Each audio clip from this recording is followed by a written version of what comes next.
Alright, in this video we're going to look at area of circles and sectors.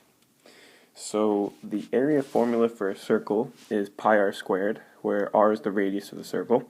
So all you need to find the area of a circle is the radius. Now the reason why the formula is like that, so let's just look at it. So imagine a circle, okay? The circumference is 2 pi r, and you cut it into a bunch of smaller circles, then unfold it. And as you can see, it looks like a triangle. Now the more you cut it up, the more like a triangle it's going to look like. The height is the radius, the base is the circumference. You plug that into the area of the triangle formula, and it simplifies to pi r squared. So that's the idea behind the area of a circle. So in this example, we have a circle with a diameter of 18 inches. So that tells us that the radius is 9 inches. So the area is going to be pi times r, 9, squared. Now it's an area, so the area units is going to be in square inches. So the exact area of the circle would be 81 pi square inches.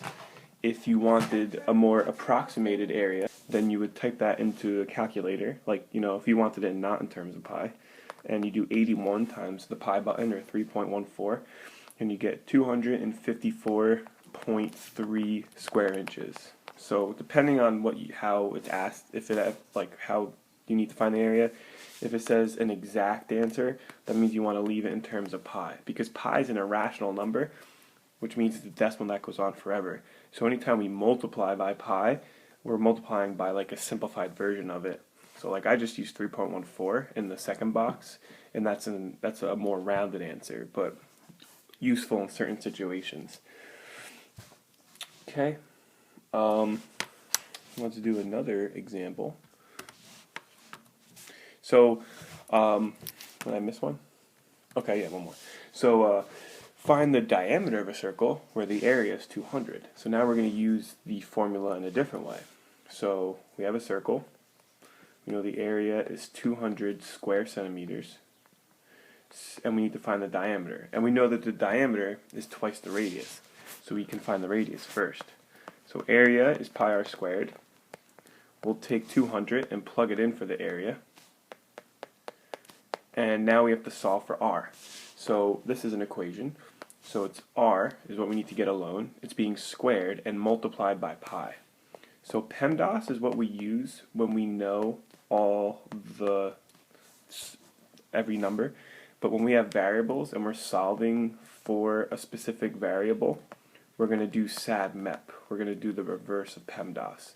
So we're going to look to add and subtract first. Well, in this equation, there's nothing to add and subtract. Then we'll look to multiply and divide. So we're going to divide both sides by pi. Now you could leave that as 200 over pi if you want it exact, but I'm okay with just typing that into the calculator and getting our radius squared as an approximated value of 63.7. Alright, so that's 200 divided by pi is 63.7 equals r squared. Alright, now we're going to do exponents, which refers to getting rid of that 2 there. So what we're going to do is take the square root of both sides, because that's the inverse of squaring something. Alright, the square root of 63.7, which is close to 64, should come out to something close to 8, and I got 7.98. And that would be in just centimeters, because the area was in square centimeters, and that's our solution for the radius. Alright, so that's part 1. In the next video we'll look at area of a sector, which is just like a section of a circle, sort of like a slice of pizza.